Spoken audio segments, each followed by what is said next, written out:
Assalamualaikum warahmatullahi wabarakatuh. Salam bela negara.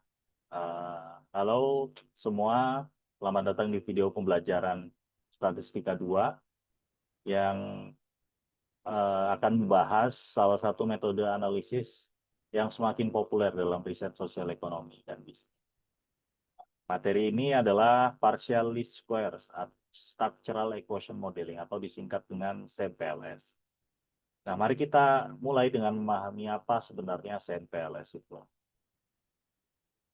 Nah, SEM-PLS adalah metode structural equation modeling yang menjalankan dua jenis analisis secara bersamaan. Yang pertama adalah confirmatory composite analysis. Dia mirip dengan principal component analysis yang digunakan untuk melihat hubungan antar indikator. Nah, kedua adalah structural model assessment yang mirip dengan multiple regression. Nah, untuk menguji hubungan antar konstruk. Nah, dengan kata lain, SEM-PLS melakukan dua hal sekaligus. Yang pertama, menilai model pengukuran atau measurement model. Dan yang kedua, menilai model struktural atau structural model. Dengan tujuan utama adalah memprediksi varians dari variabel independen. Nah, konsep dasar, kenapa sih menggunakan SEM-PLS? Kenapa banyak peneliti memilih SEM-PLS? Karena metode ini itu ternyata mampu menilai kualitas pengukuran dari konstruk yang diukur oleh beberapa indikator atau multi-item construct. Yang kedua, memprediksi satu atau lebih variabel hasil atau outcome variabel berdasarkan hubungan antar konstruk. Yang ketiga, menguji suatu hipotesis untuk menilai seberapa signifikan hubungan antar konstruk dalam model. Jadi SEM-PLS ini bukan hanya tentang menguji hubungan antar variabel, tapi juga memastikan bahwa indikator yang digunakan memang valid. Indikator yang digunakan memang valid untuk mengukur konsep yang ingin diteliti. Nah, konsep dasar SEM-PLS pada dasarnya ada beberapa komponen penting. Yang pertama adalah measurement model atau outer model. Nah, ini menunjukkan bagaimana indikator mewakili variabel laten. Yang kedua adalah structural model atau inner model. Nah, bagian ini adalah menunjukkan bagaimana konstruk laten saling mempengaruhi satu sama lain. Yang ketiga, path model atau diagram. Ini adalah visualisasi teori yang menggambarkan arah dan kekuatan hubungan antar konstruk. Yang keempat adalah teori, landasan utama yang menjelaskan fenomena yang ingin diuji. Nah, teori menjadi dasar, path model menggambarkan hubungan, outer model menilai validitas indikator, dan inner model melihat kekuatan hubungan antar konstruk.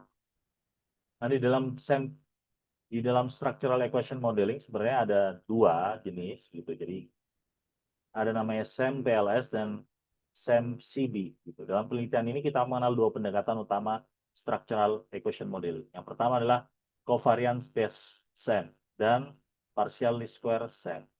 Perbedaannya adalah terletak pada tujuan statistika utama. Kalau covariance based SEM fokus pada konfirmasi teori. Apakah model yang kita bentuk sesuai dengan data empiris? Nah, kita bentuk sesuai dengan data empiris.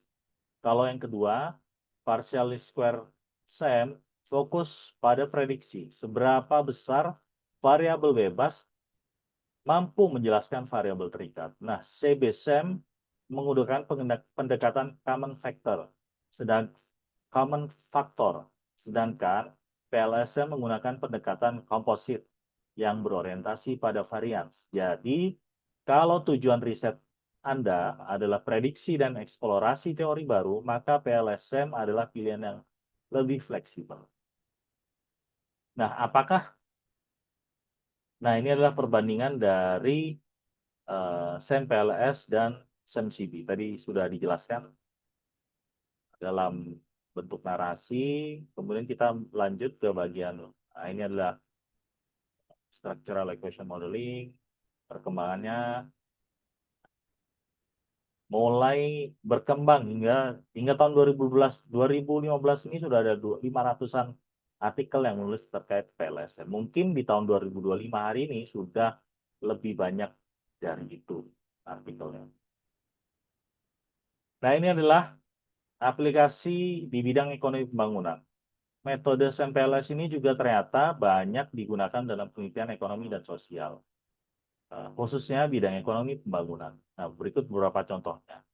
Ada Borkowski di tahun 2023 menggunakan SMPLS untuk menganalisis sosial kapital dan pembangunan ekonomi. Nah, sosial kapital ini kan susah untuk mendefinisikannya dan pengukurannya, sehingga SMPLS memang cocok untuk meneliti pada bidang-bidang ini, pada topik-topik ini. Kemudian Eric Koch et al. 2025 meneliti financial inclusion dan ketimpangan pendapatan lintas negara. Kemudian ada Buitrago di tahun 2024 mengeksplorasi faktor penentu sektor informal di negara berkembang. Kemudian ada Almawisir di 2023 mengukur dampak knowledge economy terhadap pembangunan berkelanjutan.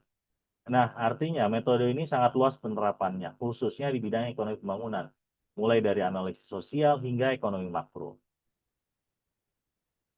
Nah, PLSN ini sebenarnya termasuk dalam analisis multivariat tingkat lanjut. Nah, oleh karena itu, materi ini diletakkan di setelah UTS. Untuk Statistika 2 di Universitas Pembangunan Nasional Veteran Jakarta di program studi ekonomi pembangunan.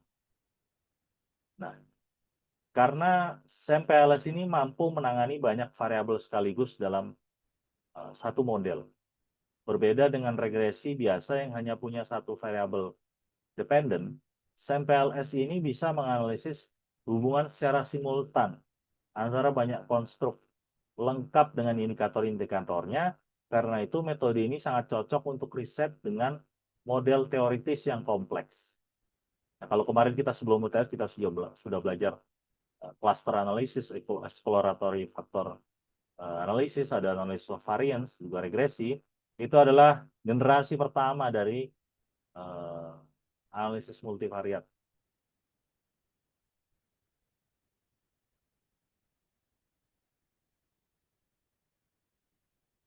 Nah, ini tadi mengapa SEM banyak digunakan, karena dia dapat menguji hubungan langsung maupun tidak langsung antar variabel. Mampu menganalisis variabel laten yang tidak terukur langsung. Juga mampu menggabungkan pengujian validitas, reliabilitas, dan hubungan struktural sekaligus. Nah, selain itu, SMPLS juga digunakan meskipun data tidak berdistribusi normal atau jumlah sampelnya relatif kecil. Nah, dalam model SMPLS ada dua komponen utama yang harus kita pahami. Yang pertama adalah measurement model atau outer model. Fungsinya menjelaskan bagaimana indikator merefleksikan konstruk. Yang kedua, structural model atau inner model. Seperti ditampilkan dalam tanda panah, menjelaskan hubungan kausal antara konstruk laten. Keduanya divisualisasikan dalam path model yang memperlihatkan arah dan kekuatan pengaruh antar konstruk.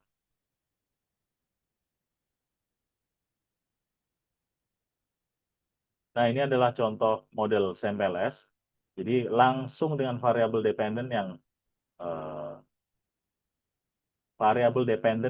banyak gitu. Jadi langsung variabelnya secara simultan berhubungan untuk menguji teori-teori yang kompleks. Nah, apa yang perlu diperhatikan dalam pemilihan model? Gitu. Pada tahap pemilihan model SMPLS, peneliti menentukan gitu, apakah konstruk bersifat reflektif, apakah maksudnya reflektif adalah indikator dipengaruhi konstruk atau formatif. Indikator tersebut membentuk konstruk. Nah, kemudian peneliti menggambarkan hubungan antara konstruk berdasarkan teori. Sebelum akhirnya melakukan estimasi penggunaan software seperti Smart PLS, Lisrel atau PLS algorithm di R dan Python misalnya. Nah, dari pembahasan ini bisa kita simpulkan, ini adalah dalam pemilihan model, misalnya tujuan penelitiannya, misal jika bertujuan menguji teori atau konfirmasi teori atau membandingkan berbagai alternatif teori, maka pilihannya adalah covariant based SEM. Jika penelitian bersifat eksploratoris atau perluasan teori yang sudah ada, maka pilihannya adalah SEM PLS. Jika bertujuan mengidentifikasi variabel determinan utama atau memprediksi konstruk tertentu, maka pilihannya adalah menggunakan metode SAMPLS. Nah, jika terdapat konstruk formatif dalam model penelitian, maka pilih SAMPLS. Konstruk formatif sebenarnya dapat digunakan dalam CBSM, namun membutuhkan aturan spesifikasi yang lebih kompleks. Jika error term memerlukan spesifikasi tambahan seperti covariance, maka pilihnya CBSM. Dalam hal model struktural, jika model struktural relatif kompleks, banyak konstruk dan banyak indikator, pilihannya adalah SAMPLS.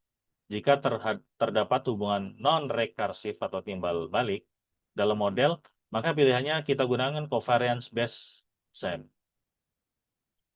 Nah, ini adalah step by step jika kita ingin melakukan pemilihan model.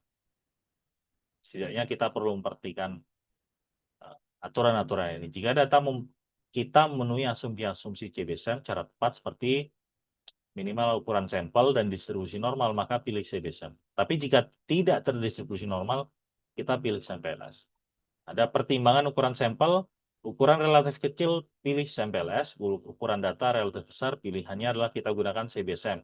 Dan SAMPLS relatif sama.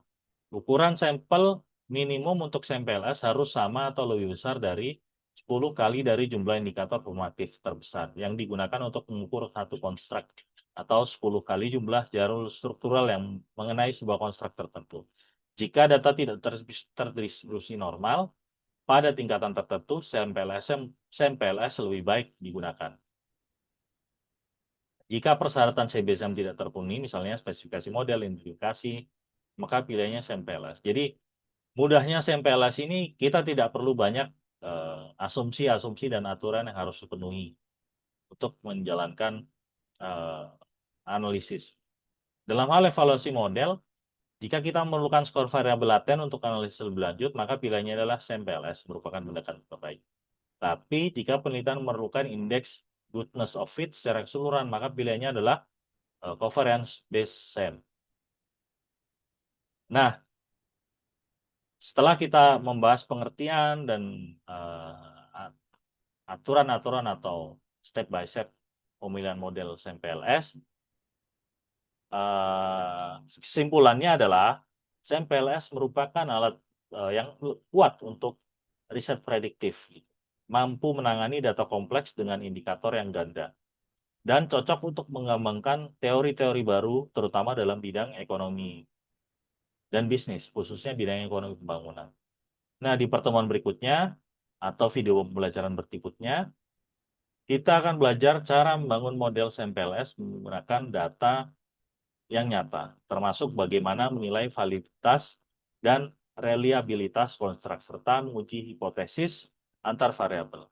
Terima kasih sudah hadir pada video pembelajaran ini. Jangan lupa untuk memberikan komentar, dan jika ada pertanyaan jangan lupa untuk memberikan pertanyaan pada kolom pertanyaan. Terima kasih. Salam bela negara.